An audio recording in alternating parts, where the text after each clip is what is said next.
Hello friends, എല്ലാവർക്കും good morning. അപ്പോൾ പത്തരമാറ്റിൻ്റെ ഇന്നത്തെ ഒരു സൂപ്പർ ഹിറ്റ് വിശേഷത്തിലേക്ക് എല്ലാവർക്കും സ്വാഗതം. അങ്ങനെ നമ്മുടെ അനി പറയുകയാണ്, ഞാൻ നന്ദുവിനെ കണ്ടിട്ട് തന്നെ പോകുള്ളെന്ന്. നന്ദുവിനെ കാണാൻ വേണ്ടി തന്നെ അവിടെ തന്നെ കുത്തിരിക്കുകയാണ് നമ്മുടെ ഹനി. അപ്പോഴാണ് അതേ ആദർശിൻ്റെ വണ്ടി വരുന്നത് നമ്മുടെ അനി കാണുന്നത്. ഇത് കണ്ടു കഴിഞ്ഞപ്പോഴേക്കും അതേ അനി പേടിച്ചു പോയി. അനിയാണെങ്കിൽ ആ ജീപ്പിൻ്റെ മറവിൽ കയറി ഒളിച്ചിരിക്കുക. അപ്പോൾ അതേ ആദർശും നയനയും കൂടി വന്നിറങ്ങാം. അപ്പോൾ അവർ വന്നിറങ്ങിക്കഴിഞ്ഞപ്പോഴേക്കും ഇതാര് സാർമാരോ എന്താ സാറേ എന്ന് ചോദിച്ചപ്പോഴേക്കും നന്ദു ഇവിടെ ഇല്ലേ എന്ന് ചോദിച്ചപ്പോഴേക്കും നന്ദുമേടെ ഇവിടെ ഉണ്ടല്ലോ, ഞങ്ങൾക്ക് നന്ദുമേടത്തി ഒന്ന് കാണുമായിരുന്നല്ലോ എന്നൊക്കെ പറയാണ്. അതിനെന്താ സാറേ, സാറ് പോയി കണ്ടോ, അതിന് അനുവാദമൊന്നും ചോദിക്കേണ്ട ആവശ്യമൊന്നുമില്ലല്ലോ, ബാക്കി ആരെങ്കിലും വരികയാണെങ്കിൽ അനുവാദം ചോദിക്കായിരുന്നു. ഇത് കഴിഞ്ഞപ്പോഴേക്കും നയന ചോദിക്കുകയാണ്, ബാക്കി ആര് വരാനായിട്ട്? അല്ല, പുറത്തുനിന്ന് നമ്മുടെ മേടത്തെ കാണാൻ വേണ്ടി പലരും വരുമല്ലോ, അപ്പോൾ അനുവാദം ചോദിക്കേണ്ട ആവശ്യമുണ്ട്. പക്ഷേ സാറും മേടവും ഒക്കെ വരുന്നത് കൊണ്ട് അനുവാദം ചോദിക്കേണ്ട കാര്യമൊന്നുമില്ല. ഞാനിനി അനുവാദം ചോദിച്ചുകൊണ്ട് അങ്ങോട്ട് പോന്നു കഴിഞ്ഞിട്ടുണ്ടെങ്കിൽ നന്ദു മേഡം എൻ്റെ തലയെടുക്കും. അതുകൊണ്ട് സാറ് കയറി ചെല്ല് സാറേ. പക്ഷേ നമ്മുടെ ആദർശ് അവിടെ ഒരു കാര്യം കാണുകയാണ്, അനിയുടെ ബൈക്ക് കിടക്കുന്ന ഒരു കാര്യം കാണുകയാണ്. അപ്പം നമ്മുടെ ആദർശ് ചോദിക്കുകയാണ്, ഇവിടെ അനി വരാറുണ്ടോ എന്ന് ചോദിച്ചു കഴിഞ്ഞപ്പോഴേക്കും നമ്മുടെ പോലീസുകാരൻ പേടിച്ചു പോയി. പോലീസുകാരനാണെങ്കിൽ, അയ്യോ ഇല്ല സാറേ, അനിസാർ ഇവിടെ വരാറേ ഇല്ല. എന്താ സാറേ ചോദിച്ചത്? ഇല്ല, ഞാൻ ചുമ്മാ ചോദിച്ചതേ ഉള്ളൂ. എങ്കിൽ പിന്നെ ഞാൻ നന്ദൂനെ ഒന്ന് പോയി കാണട്ടെ എന്ന് പറഞ്ഞുകൊണ്ട് ഇവർ രണ്ടുപേരും കൂടെ പോവുക. അപ്പം ഇവർ രണ്ടുപേരും പോയാൽ തക്ക നോക്കി നമ്മുടെ ആനി അവിടെ നിന്ന് ഓടി വന്നിട്ട് തൻ്റെ ഹെൽമെറ്റും വെച്ച് ബൈക്ക് എടുത്തിട്ട് ഒറ്റ പോക്കാണ്. പേടിച്ച് വിറച്ചൊരവസ്ഥയിലാണ് നമ്മുടെ അനി പോയത്. അപ്പോൾ ഈ പോലീസുകാരൻ വേറൊരു പോലീസുകാരനോട് പറയാം, ഏതായാലും നല്ല ലവ് സീനുകളാണ് ഇവിടെ നടക്കുന്നത്, കണ്ടില്ലേ, ചേട്ടനും ചേട്ടത്തിയും വന്നത് കണ്ടു കഴിഞ്ഞപ്പോഴേക്കും പേടിച്ചോടി പോയാണ് എന്നും പറഞ്ഞുകൊണ്ട് പോവാണ്. അങ്ങനെ നമ്മുടെ നന്ദുവിൻ്റെ അടുത്തേക്ക് ആദർശും നയനയും കൂടി കയറി ചെല്ലുക. ചെന്ന് കഴിഞ്ഞപ്പോഴേക്കും ഇതാരാ വന്നിരിക്കുന്നത്? ആദർശേട്ടൻ അനുചിച്ചിയാ, വാ വന്നിരിക്കുക എന്നൊക്കെ പറയാം. നന്ദു, ഞങ്ങൾ പറഞ്ഞ കാര്യങ്ങളൊക്കെ എന്തായെന്ന് ചോദിച്ചു കഴിഞ്ഞപ്പോൾ ഞാനതിനെക്കുറിച്ച് കൂടുതൽ അന്വേഷിച്ചായിരുന്നു. ഒരാളെ ഞാൻ കസ്റ്റഡിയിൽ എടുത്തിട്ടുമുണ്ട്. അയാളെ വിശദമായിട്ട് കാര്യങ്ങളെല്ലാം പറയും ആദർശേട്ടാ. പിന്നെ പറഞ്ഞല്ലോ, ഈ അഭിയെയും എനിക്ക് നല്ല സംശയമുണ്ട്. അഭി ഇതിൽ പങ്കാളിയാണോ എന്നാണ് ഇപ്പം എനിക്ക് തോന്നുന്നത്. ഏഞ്ചുലറിൽ വേറെ ഒരാളും കൂടി ഉണ്ട്. പക്ഷെ അത് ആരാണ് എന്താണെന്നൊന്നും ഇയാൾ ചോദിച്ചിട്ട് പറയുന്നുമില്ല. ഇയാളെ നാവിൽ നിന്ന് അറിയാനും പറ്റിയിട്ടുമില്ല എന്നൊക്കെ പറയാണ്. ഏതായാലും കസ്റ്റഡിയിൽ വെച്ച ആളെ എനിക്കൊന്ന് കാണാൻ പറ്റുമോ നന്ദു എന്ന് ചോദിച്ചു കഴിഞ്ഞപ്പോഴേക്കും അതിനെന്താ ആദർശേട്ടാ, വന്ന് കാണാം എന്ന് പറയാം. അങ്ങനെ അയാളോട് കാര്യങ്ങൾ ചോദിക്കണം, താൻ ആരാണോ, താൻ എന്തിനു വേണ്ടി പ്രവർത്തിക്കുന്നു, താനും അഭിയും തമ്മിൽ എന്താണ് ബന്ധം എന്ന് ചോദിച്ചപ്പോഴേക്കും, അയ്യോ സാറേ, ഈ അഭി എന്ന വ്യക്തിക്ക് ഞങ്ങളുമായിട്ട് യാതൊരു ബന്ധവും ഇല്ല. ആ സ്വർണം അവൻ്റെ കയ്യിൽ ഏൽപ്പിച്ചു എന്ന് പറഞ്ഞ സത്യം തന്നെയാണ്. പക്ഷേ അവൻ ഈ കാര്യത്തെക്കുറിച്ച് ഒരു വിവരണവും ഇല്ല എന്നവിടെ ഇയാൾ പറയുക. ഇത് കേട്ട നയനയ്ക്ക് കലി വരികയാണ്. അപ്പം നയനയാണെങ്കിൽ താൻ കള്ളം പറയണ്ട, താൻ അഭിയെ രക്ഷിക്കാൻ വേണ്ടി അല്ലേടോ താൻ ഇങ്ങനെയൊക്കെ പറയുന്നത്? അയ്യോ ഇല്ല മേഡം, ഞാൻ പറഞ്ഞ സത്യം തന്നെയാണ്. പിന്നെ ഈ അഭിയെ പരിചയപ്പെടുത്തി തന്നത് ആ ഒരു സ്വർണ്ണക്കടക്കാരനാണെന്നൊക്കെ ഇങ്ങനെ പറയാം. ഇത് കേട്ട് കഴിഞ്ഞപ്പോഴേക്കും ഇവർക്ക് വല്ലാത്തൊരു സംശയമൊക്കെ തോന്നുകയാണ്. പിടിച്ചോളാം, ഞങ്ങൾ ഏതായാലും പിടിക്കും. ആ കൂട്ടത്തിൽ താനുണ്ടെന്ന് ഞങ്ങൾ അറിഞ്ഞു കഴിഞ്ഞിട്ടുണ്ടെങ്കിൽ തൻ്റെ ഇടപാട് ഞങ്ങൾ തീർക്കുമെന്നും പറയണം. അയ്യോ സാറേ, ഞങ്ങൾക്ക് ഇതായിട്ട് യാതൊരു ബന്ധവുമില്ല സാറേ, ഏഞ്ചലറിയായിട്ട് ഞങ്ങൾക്ക് യാതൊരു കണക്ഷനും ഇല്ല സാറേ. അവിടെ ആരൊക്കെ കളിക്കുന്നു അല്ലെങ്കിൽ ആരൊക്കെ ഇതിന് പിന്നിലുണ്ടെന്ന് പോലും ഞങ്ങൾക്ക് യാതൊരു വിവരവുമില്ല. അപ്പോഴേക്കും ശരി നന്ദു, നമുക്ക് പോകാമെന്ന് പറഞ്ഞുകൊണ്ട് ഇവർ മൂന്നുപേരും കൂടെ ഇറങ്ങാം. അപ്പോൾ ഇവർ മൂന്നുപേരും ഇറങ്ങി കഴിഞ്ഞപ്പോഴേക്കും നന്ദു, അതെ ഇവിടെ അനി വരാറുണ്ടോ എന്ന് ചോദിച്ചപ്പോഴേക്കും ഇല്ല ആദർശേട്ടാ. അതെന്താ അങ്ങനെ ചോദിച്ചത്? അനിയൊന്നും വരാറൊന്നുമില്ല ഇവിടെ.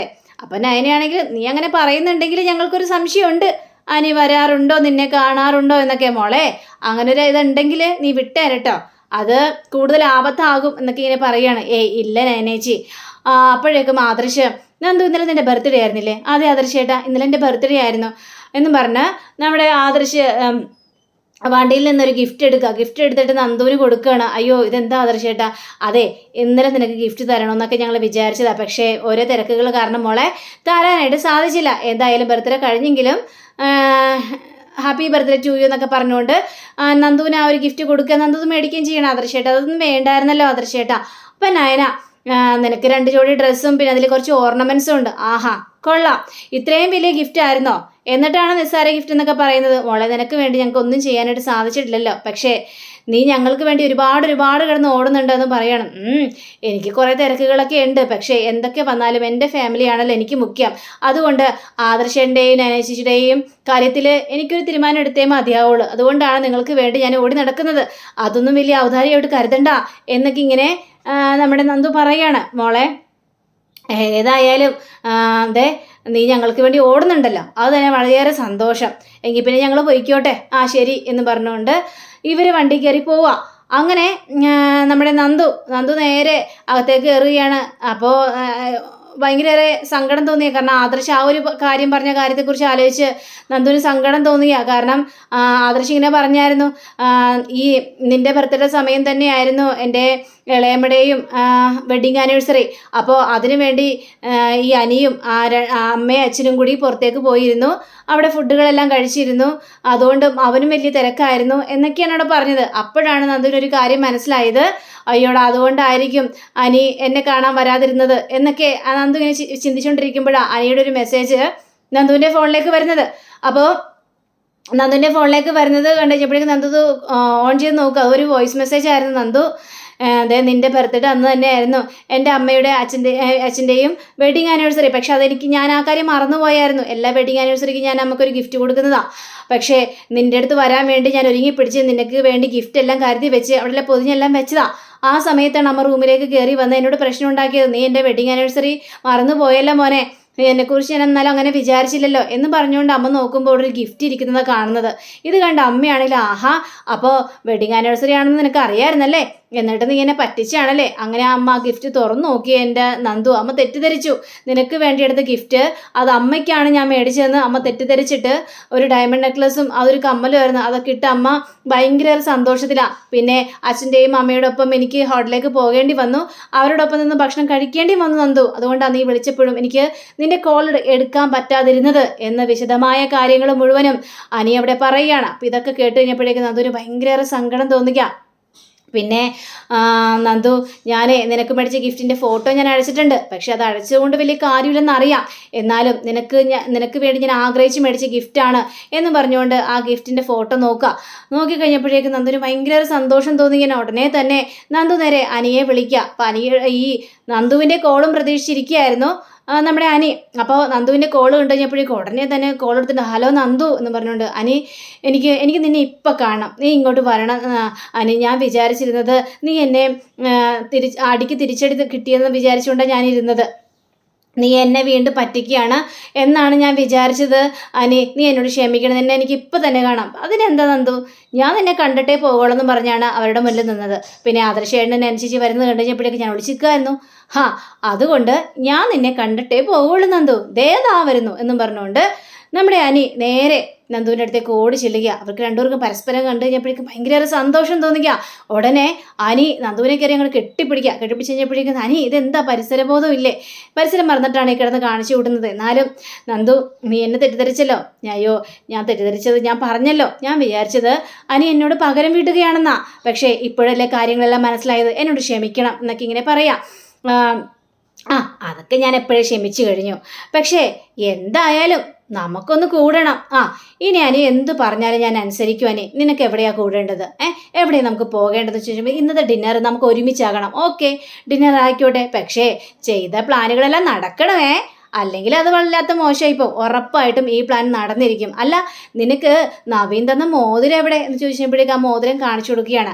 അപ്പോൾ നന്ദു പറയാണ്, അല്ല ഞാൻ നവീനേട്ടന് വേണ്ടി ഒരുപാട് ഉപകാരങ്ങളെല്ലാം ചെയ്തിട്ടുണ്ടല്ലോ, അതിനുള്ളൊരു പാരദോഷികം ആയിരിക്കും ഇത് എന്നൊക്കെ ഇങ്ങനെ പറയാണ്. അവന് നിന്നോട് എന്തൊക്കെയോ പ്രണയം ഉണ്ടെന്ന് പോലെ തോന്നുന്നുണ്ടല്ലോ. എന്താ നീ പറയുന്നത്? നവീനേട്ടൻ എന്നെ ആ രീതിയിലൊന്നും കണ്ടിട്ടില്ല. നല്ലൊരു ഫ്രണ്ട്ഷിപ്പ് അത്രയും മാത്രമേ നവീനേട്ടൻ എന്നെ കണ്ടിട്ടുള്ളൂ. അല്ലാതെ അനി വിചാരിക്കുന്ന പോലെയല്ല.